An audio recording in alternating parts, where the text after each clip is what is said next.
My girlfriend was laughing on a call, saying, "He's going to propose on Valentine's Day, and I'll reject him and make him pay the bill." My breath stopped for a moment. Still, I showed up right on time. I sat across from her and placed a small note on the table. That night, her best friend kept calling me, trying to tell me something. I'm 28, work in software development, and until 3 weeks ago, I thought I had my life figured out. I'd been dating Natasha for 2 years. We met at a mutual friend's wedding, hit it off over terrible DJ choices and overpriced cocktails, and somehow turned that into something real. Or at least, I thought it was real. Natasha was the type of person who commanded attention without trying. Sharp wit, dark hair always perfectly styled, and a confidence that could fill a room. She worked in marketing, traveled constantly for campaigns, and had this way of making you feel like the most important person in her world when she looked at you. Until you realized she looked at everyone that way. The cracks started showing around Christmas. Small things.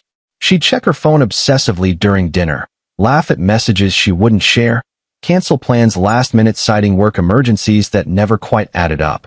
I ignored it.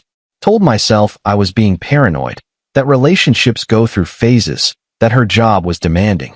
I remember one night in early January, we were supposed to have dinner at my place. I'd spent 2 hours making her favorite pasta from scratch. She texted at 7 saying she'd be late. Then 8. Then 9:30, saying she was too tired and would just head home. I ate alone, stored the leftovers, and told myself it was fine. Work was stressful for her. She needed space. Looking back, I was making excuses for someone who'd already checked out. Then came February 10th. I was working from home, laptop open on the kitchen table, when I heard her voice drifting from the bedroom. She was on a call, probably didn't realize I'd come back inside after taking out the trash. Her door was slightly ajar. "Valentine's Day, yeah? He's been hinting about it for weeks. I know exactly what's coming." Her laugh was light, almost musical. "I'm going to let him do the whole romantic dinner thing. Wait until he pulls out the ring, and then just no. God, can you imagine his face?" I froze in the hallway, grocery bags still in my hands. The best part? He'll be too mortified to make a scene, so he'll just pay the bill and leave. I'm thinking that new French place downtown, the one with the tasting menu. Might as well go out with a bang, right? I've already got my eye on someone else anyway. My hand was on the doorframe. I should have walked in, confronted her right there. Instead, I stood there like an idiot, listening to her plan my public humiliation like it was a corporate strategy. No, I'm not being cruel, I'm being practical. The relationship's run its course. He's nice, but boring. Too predictable. And honestly, I can do better. The words hit like physical blows. Boring. Predictable. Can do better. I backed away slowly, set the groceries on the counter as quietly as possible, grabbed my keys, and walked out. Drove around for 2 hours, parked by the lake, stared at nothing. My phone buzzed constantly. Natasha calling, probably wondering where I'd gone. I didn't answer. When I finally came home that night, she was asleep. I lay awake next to her, staring at the ceiling, replaying every word. Part of me wanted to wake her up and demand answers. Part of me wanted to pack my things and disappear. Instead, I did nothing. Just lay there in the dark, feeling like a stranger in my own relationship. That night, I barely slept. Part of me wanted to believe I'd misheard, misunderstood. But her words kept replaying. Wait until he pulls out the ring. She knew. She'd been expecting a proposal, planning to weaponize it. The thing is, I had been thinking about proposing. Not on Valentine's Day specifically, but soon. I'd looked at rings, imagined the moment, pictured a future. My mom had even offered me her mother's engagement ring, a simple gold band with a small diamond. I'd been carrying it around in my car for 2 weeks, waiting for the right moment. Now all I could see was her laughing with whoever was on that call, turning what should have been intimate into entertainment. By morning, I made a decision. I went to work like normal, came home like normal. Natasha was in the living room, scrolling through her phone, half watching some reality show. "Hey, where'd you disappear to yesterday?"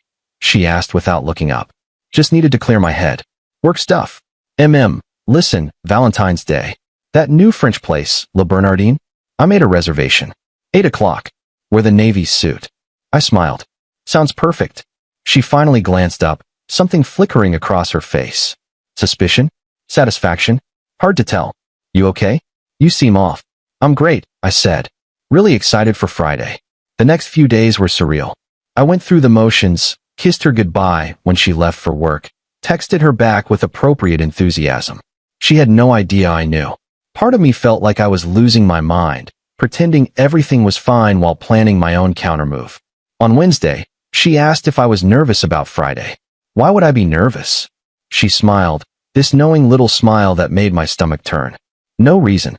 Just seems like a big night. It will be, I said. I called her best friend, Lauren, on Thursday night. Lauren and I had always gotten along. She was blunt, loyal, and had once told me I was the first decent guy Natasha's dated in years. I needed to know if she was in on it. Hey, random question. Do you know what Natasha's planning for tomorrow? Long pause. What do you mean? Just, has she mentioned anything? About us. Another pause, longer this time. I think you should talk to her directly. Lauren, I overheard a conversation. I know she's expecting me to propose so she can reject me and make me pay for an expensive dinner. I need to know if you knew. Silence. Then, quietly, I told her it was a terrible idea. She wouldn't listen. She said you'd been getting too serious and she wanted out, but didn't want to be the bad guy. She thought if you proposed, and she said no, you'd be the one who pushed things too fast. I'm sorry. I should have told you. It's fine. Thanks for being honest. What are you going to do? Show up, I said. Right on time. She's going to lose it. Good. Friday arrived. I put on the navy suit, the one she'd requested. I looked at myself in the mirror and barely recognized the person staring back. 2 years of my life, reduced to this. But I felt strangely calm. Focused. I called ahead to the restaurant and made arrangements with the manager, explaining the situation. He was surprisingly understanding, said he'd seen worse. Then I drove to Le Bernardin, parked, walked inside at exactly 8 o'clock. Natasha was already there, seated at a corner table, candlelight reflecting off her wine glass. She looked stunning. Red dress, hair swept up, that confident smile that used to make my chest tighten. Now it just made me tired. I sat down across from her. You look beautiful, I said. You too. Handsome, I mean. She laughed, took a sip of wine. This place is amazing. I'm so glad we're here. The waiter approached. I ordered water. Natasha ordered another glass of wine and started browsing the tasting menu, narrating her choices with exaggerated enthusiasm. Duck confit, seared scallops, some dessert with edible gold leaf. This is going to be incredible, she said, eyes bright. Such a special night. Halfway through her monologue, I reached into my jacket pocket and pulled out a small folded note, placed it on the table between us. She stopped mid-sentence. What's that? Something I wanted you to have tonight. Her eyes lit up. This was it, the moment she'd been waiting for. She reached for the note, unfolded it slowly, milking the drama. I could see her preparing her expression, the sympathetic regret she'd practiced. I watched her face change as she read. The note said, I heard your phone call on February 10th. Every word. I know what you planned for tonight. I'm not proposing. I'm not paying. Your meal is on you. We're done. Enjoy the duck. The color drained from her face. Her hand started shaking. Wait, what? You heard me. That was, you don't understand, I was joking with. Don't. I stood up, adjusted my jacket. You made it clear how you feel. I'm just saving us both the embarrassment you were so excited about. Please, sit down, let me explain. There's nothing to explain. I hope the tasting menu is worth it. Her voice rose, desperation creeping in. You're seriously going to leave me here? Over a stupid phone call. A stupid phone call where you plan to humiliate me for entertainment? Yeah, I am. People at nearby tables were starting to notice. The waiter hovered uncertainly in the background. You're making a scene, she hissed. No, I said. I'm leaving. You're the one who planned the scene. Enjoy the show. I walked out. Didn't look back. My hands were shaking, adrenaline flooding my system, but I kept walking until I reached my car. Sat there for a moment, gripping the steering wheel, waiting for regret or doubt to hit. It never came. My phone exploded before I even left the parking lot. Natasha calling, texting, then calling again. I blocked her number. Lauren called around 10 that night. She's losing her mind, Lauren said. Called me crying, saying you humiliated her, that she didn't mean it, that she was just venting to a friend. She planned the whole thing, Lauren, down to making me pay the bill. I know. I'm not defending her. I just wanted to check on you. Are you okay? Honestly. Yeah, I think I am. Good. For what it's worth, you handled that better than most people would have. She's telling everyone you overreacted, but I'm setting people straight. A few of us saw this coming. Thanks, Lauren. She doesn't deserve you. She never did.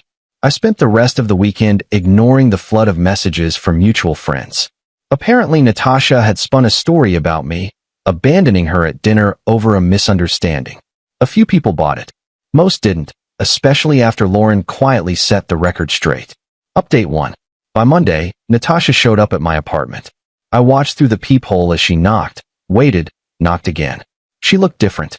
No makeup, sweatpants, hair tied back. Vulnerable. Part of me almost opened the door. Eventually, she left a handwritten letter under the door. I read it once. It was half apology, half justification, entirely self-serving. She claimed she'd been testing me, that she wanted to see if I'd fight for her, that her friend had encouraged the whole thing as a joke. She said she loved me, that she'd made a mistake, that relationships are complicated and people say things they don't mean. None of it rang true. Not a single word addressed the fact that she'd already moved on, already had someone else lined up. I threw the letter away. A week later, I ran into one of her co-workers at a coffee shop. Amy, a woman I'd met a few times at company events. She pulled me aside, apologetic. I don't know if you know this, but Natasha's been seeing someone else since January. Guy from her yoga class, Trevor. Everyone at work knew except you. I'm sorry. I thought about saying something, but it felt like overstepping. That explained this someone else comment from the phone call. It also confirmed what I'd suspected. The rejection wasn't about me being boring or predictable. It was about her wanting an exit strategy that made her look like the victim. Thanks for telling me, I said. For what it's worth, we all thought you were great. She talked about you like you were. I don't know, convenient. It always felt off. Convenient. That word stuck with me for days. Update 2. 3 weeks after Valentine's Day, Lauren texted me. Thought you should know. Natasha and Trevor broke up. Apparently, he was already seeing someone else too. Karma's funny that way. She's been asking about you, wondering if you'd be willing to talk. I didn't respond. Lauren followed up an hour later. I told her you'd moved on. Hope that's okay. More than okay, I replied. A month later, I saw her at a grocery store. She was in the produce section, looking tired, hair in a messy bun, no makeup. She saw me, froze, then quickly turned away. I grabbed my apples and left. Part of me expected to feel something. Anger, satisfaction, maybe even pity. Instead, I felt nothing. She was just another person in a grocery store. Someone I used to know. I'm not going to pretend the whole thing didn't mess with me for a while. I questioned whether I'd overreacted, whether I should have given her a chance to explain in person. But every time I doubted myself, I remembered her voice on that call. The casual cruelty. The excitement about humiliating me. Some people don't deserve explanations. Some people deserve exactly the energy they put into the world. I'm doing better now.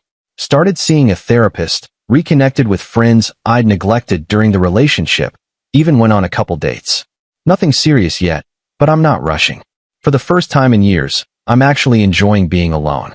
Learning who I am outside of someone else's expectations. My mom asked about the ring. I told her what happened. She didn't say much, just hugged me and said, "You'll find someone who deserves it." And every year on February 14th, I take myself out to dinner. Somewhere nice. Order exactly what I want. Pay my own bill. Last year, I went to a steakhouse. Got the ribeye, medium rare, with truffle fries. Had a glass of expensive scotch. Sat at the bar and talked to the bartender about nothing important. It's surprisingly freeing. This year, I'm thinking Italian. Maybe that pasta I made the night Natasha stood me up. But this time, I'll actually get to enjoy it.